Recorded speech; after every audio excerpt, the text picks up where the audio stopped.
আসসালামু আলাইকুম।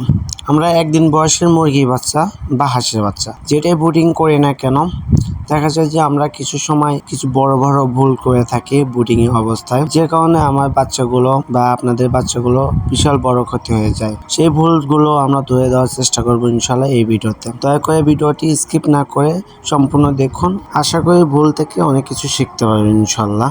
ভুল নাম্বার 1, যেটা আমরা সাধারণত করে থাকি, তাপমাত্রা নিয়ন্ত্রণ। তাপমাত্রা যদি প্রথমত না নিয়ন্ত্রণ করতে পারেন, তাহলে আপনার বাচ্চার প্রথম পর্যায়ে অনেকগুলো সমস্যার সম্মুখীন হতে হবে। ব্রুডিং এর তাপমাত্রা যদি বেশি করে রাখেন, সেক্ষেত্রে বাচ্চাগুলো ঘেমে ভিজে ঠান্ডা লাগার ভয় আছে। আর যদি কম রাখেন, সেক্ষেত্রে বাচ্চাগুলো একজন আরেকজনের উপরে গাদাগাদি করে অনেক সময় বাচ্চাগুলো ঠান্ডা এবং নিউমোনিয়া জড়িত সমস্যা হয়ে থাকে। সবসময় চেষ্টা করবেন তাপমাত্রা আপনার প্রথম পর্যায়ে 35 থেকে 35 ডিগ্রির মধ্যে রাখার।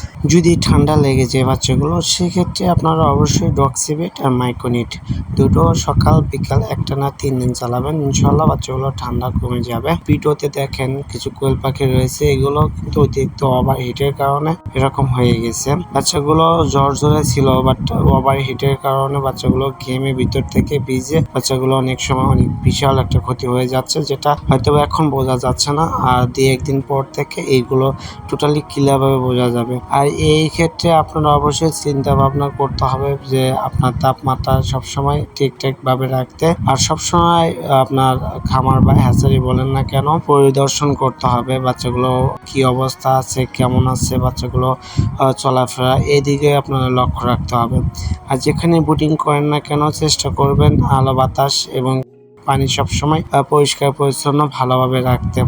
আর খাওয়া পাত্র অবশ্যই কিন্তু পরিষ্কার রাখবেন, জীবাণুনাশক দিয়ে স্প্রে করে তারপর খাওয়া পাত্রে খাবার দেবেন।